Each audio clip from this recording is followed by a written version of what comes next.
Moments of ruthless brilliance have left spectators in amazement and opponents in dismay in the adrenaline-fueled world of the NBA. These are the memorable moments when the best players in the sport unleash their most ruthless impulses, from jaw-dropping dunks to clutch plays that redefine the term cold-blooded. Prepare for an exciting voyage through some of the NBA's most brutal moments. The 2002 Western Conference Finals.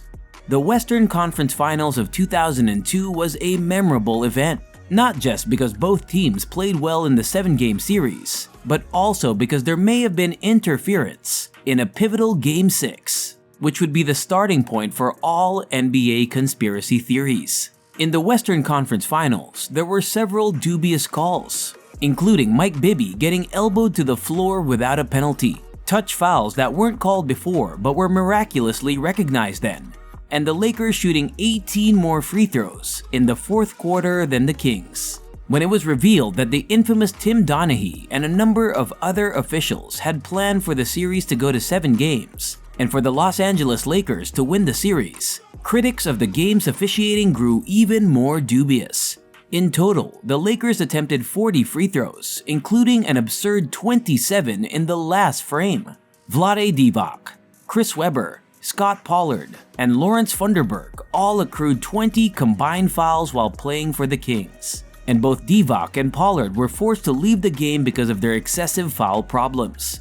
After the Kings lost it themselves in Game 7, Los Angeles would go on to win the game and the series by shooting 50% from the foul line and 10% from beyond the arc. Whether the series was actually fixed is uncertain, but there's no denying that it was one of the most memorable for a variety of reasons.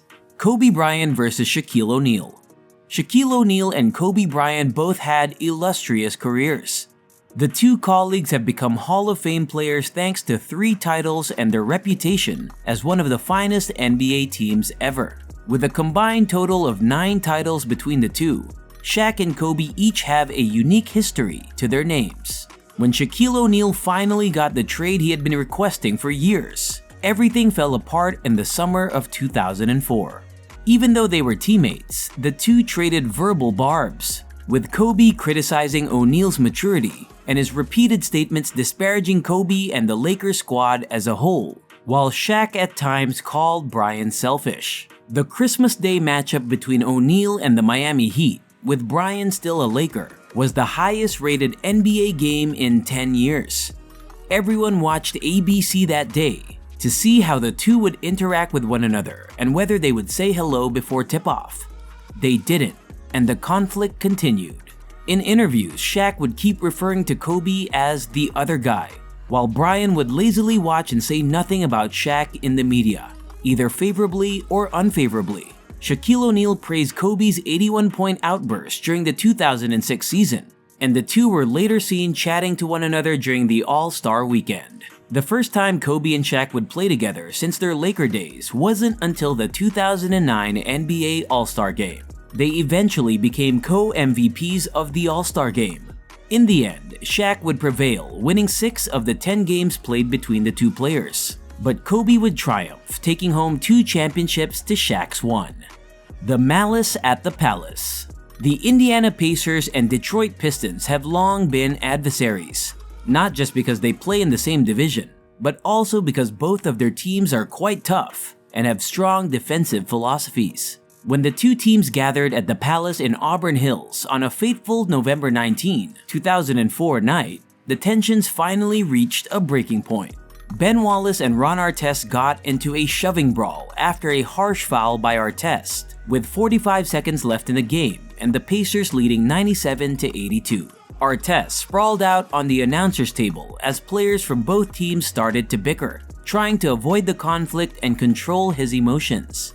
If not for one stupid Pistons fan who thought tossing a drink at Artest would be a good idea, the altercation wouldn't have escalated. Not at all. In response, Ron charged into the crowd, pursued the wrong supporter, and punched him in the face. While Pistons supporters were intervening, Steven Jackson increased the violence by aiding Artest in fighting the few remaining Detroit supporters. Two Pistons supporters then chose to try and fight Artest and 6'11" Jermaine O'Neal on the court after Pistons players ultimately interfered and separated the players and fans. A chorus of booze and food being thrown at the Pacers ultimately led them off the floor after they had been eliminated. Artest had the longest suspension of 86 games, followed by Jackson with 30, O'Neal with 15, Ben Wallace with 6, Anthony Johnson with 5, Reggie Miller with 1, Chauncey Billups with 2, Derek Coleman with 3, and Eldon Campbell with 1. Shaq challenged Hakeem OneOnOne.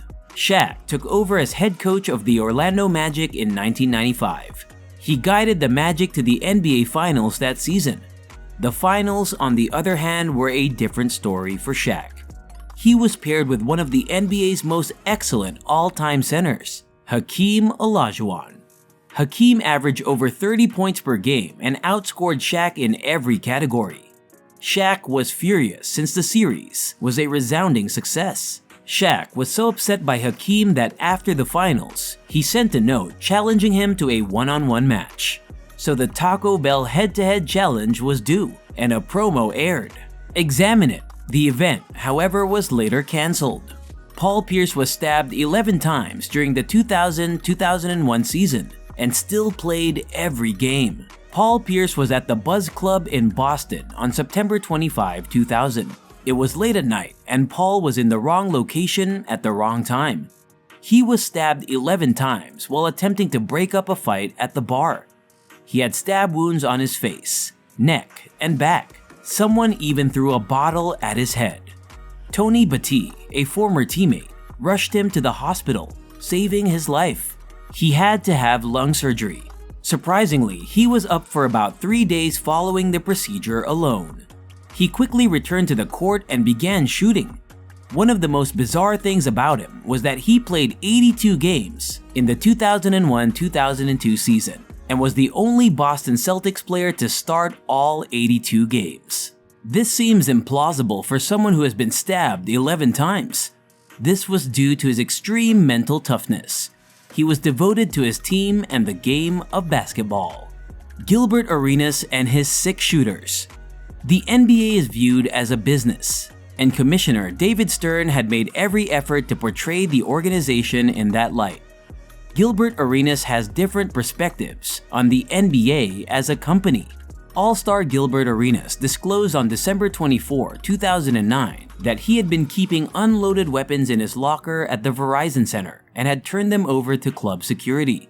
As if breaking both city and NBA regulations wasn't enough, Arenas and teammate Javaris Crittenton got into a fight about a gambling debt when firearms were mentioned. Arenas disobeyed the law and endangered everyone's safety at the moment in the arena and the locker room, even though the guns were reportedly unloaded.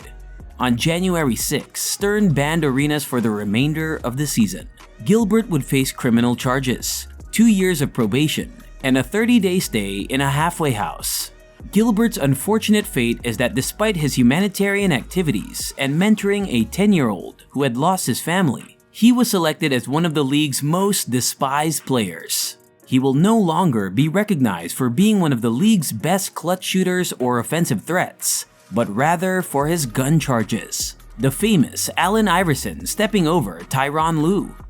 Iverson crosses Lue and hits his shot, as most NBA fans are aware, in one of the most disrespectful and ruthless moves in history, if not the most. Iverson walked over Lue while he was staring at the ball. LeBron James dunks on Jason Terry. This occurred in 2013, back when LeBron was a member of the Heat. Wade tossed the ball behind Chalmers' back, who promptly transferred it to Cole, who threw an alley-oop to James. LeBron glared at Jason Terry with a cold ferocity. Wait, we can't help but worry about what the future holds as the last buzzer resonates. Will the kingdom be usurped by brand new superstars? Does anyone have the ability to top the old legends? One thing is for sure, more merciless moments are waiting to be captured and define the game's ever-evolving heritage, thanks to the NBA's unrelenting quest for greatness. Do like and subscribe for more such amazing moments.